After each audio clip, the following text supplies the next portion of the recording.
वो पीठ पर बिठा के यात्रा कराई थी। कितने किलोमीटर का आपका सफर? 180 किलोमीटर का सफर।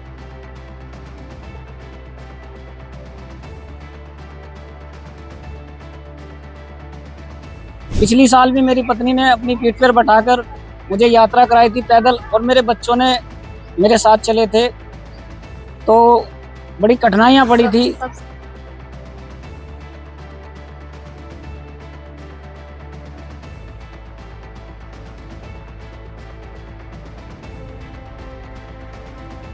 कांवड़ यात्रा के बीच हरिद्वार से एक ऐसी तस्वीर सामने आई जिसने हर किसी को भावुक कर दिया। मोदी नगर से आया एक दंपति प्रेम, समर्पण और आस्था की मिसाल बन गया। दिव्यांग शिव भक्त को उसकी पत्नी अपने कंधों पर बैठाकर करीब 180 किलोमीटर की यात्रा तय कर रही है, ताकि दोनों भगवान भोलेनाथ का जलाभिषेक कर सके। ये सफर सिर्फ कांवड़ यात्रा नहीं, बल्कि अटूट विश्वास और जीवन साथी के प्रति समर्पण की अनोखी कहानी है।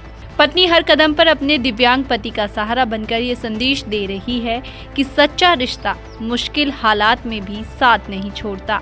इस दंपति को देखने के लिए रास्ते में लोग रुक रहे हैं, उनका उत्साह बढ़ा रहे हैं और भोलेनाथ से उनकी यात्रा सफल होने की प्रार्थना कर रहे हैं। ये दृश्य बता रहा है कि जब प्रेम, आस्था और विश्वास साथ हो तो कोई भी मंजिल दूर नहीं होती। हरिद्वार से सलीम रजा की रिपोर्ट। आशा सचिन हरित मोदी नगर बखरवे से। अब कभी इसी तरह से प्लान किया है कि जैसे हम पिछले साल आए थे, और अब कभी हम इसी वो पीठ पर बिठा के यात्रा कराई थी। कितने किलोमीटर का आपका सफर? 180 किलोमीटर का सफर। क्या कहेंगे, प्रेरणा आपको कहाँ से आती है? ये प्रेरणा जब मन होता है ना, तो भगवान पता ना कैसे कैसे तरीके से डाल देते हैं, तो एकदम ही मन में आ गया यहाँ के, और हम फिर ऐसे ही निकल गए।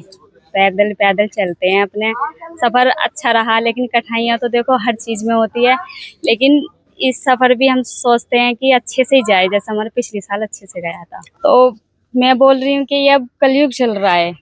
पहले सतयुग था तो पतियों की कदर हो रही थी, और आजकल की रील बना रही हैं, तो अगर पैरों की चुट्टी भी टेढ़ी हो रही है ना, तो पत्नी बोलती है ओहो हमारी तो पति टेढ़े हो गए, पत्नियां बोलती हैं। तो ये सब अपनी अपनी पत्नियों की मन की बात होती है। अगर हम ही अपने पति की इज्जत करके चलेंगे ना, तो सभी महिला इज्जत करेंगी। और जो अब रील बनाने लगी हैं, इस चीज का भी कोई वो नहीं है। रील बनाओ, अच्छे से बनाओ, रील बनाने का अच्छा वो है, लेकिन अपने पति के लिए अच्छे से बोलो, अच्छे से रहो। और ये नहीं है कि जो हम रील बनाने के लिए हम वायरल हो जाएंगे, ये हो जाएंगे, ये सब अच्छा नहीं लगता। देखो आजकल उन्हें तो सब गालियां दे रही हैं, सब बुरी बुरी बोल रही हैं, लेकिन किसी को क्या कह सके हैं। कहते हैं कि हम अपने आप को देख सकते हैं, दूसरे को नहीं देख सकते। बहुत ही बड़ा झटका था उस वक्त, तो उनकी शादी हुई थी, वो घूमने के लिए निकले। बहुत ही ज्यादा मन में ऐसा हुआ कि हमें खुद को ऐसा होता है एहसास कि महिला ऐसे ऐसे बड़े काम कर रही हैं, जहाँ महिला उनको देवी माना जा रहा है, आज उन्हीं महिला उनको गाली के रूप में सब गालियां देते हैं, बुरी बुरी, ये ऐसी हैं वैसी हैं। तो काम कोई और कर रहा है, वो गाली हर महिला को मिलती है कि वे वैसे है। तो सभी से यह है कि कोई ऐसा नहीं करे, अपने पति के साथ, अपने बच्चों के साथ अच्छे से परिवार चलाएं, इसी में सबसे ज्यादा खुशी है। मेरा नाम सचिन हरित। कहाँ से आए हैं आप?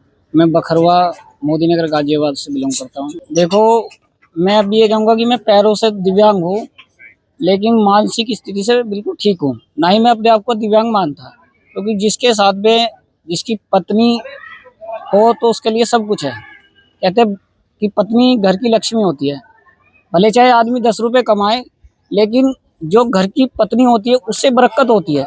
मान लो कमा के तो हम 1 लाख रुपए ला रहे हैं, लेकिन घर में कलेश हो रहा है, तो 1 लाख रुपए काम का नहीं है। उसको इस्तेमाल करने वाली पत्नी ठीक हो तो परिवार 10 रुपए में भी बढ़िया चल सकता है।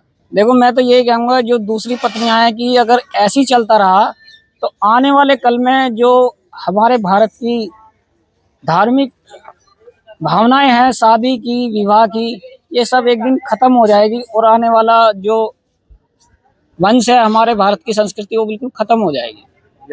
यहाँ से हर की पौड़ी से बाबा श्री श्री 1008 श्री बाबा खुशहालनाथ बखरवा धाम आश्रम 180 किलोमीटर की दूरी बैठती है। पिछली साल भी मेरी पत्नी ने अपनी पीठ पर बैठाकर मुझे यात्रा कराई थी पैदल, और मेरे बच्चों ने मेरे साथ चले थे, तो बड़ी कठिनाइयां पड़ी थी। सबसे बड़ी हिम्मत हमारे ये कहाँ से आती है पत्नी के अंदर इतनी हिम्मत आती है? पत्नी के अंदर हिम्मत ऐसे आती है कि जैसे मुझे भोलेनाथ ने हिम्मत दे रखी है, तो ये कहती है जैसे तुम्हें भोलेनाथ ने हिम्मत दे रखी है, ऐसी मुझे तुमने हिम्मत दे रखी है।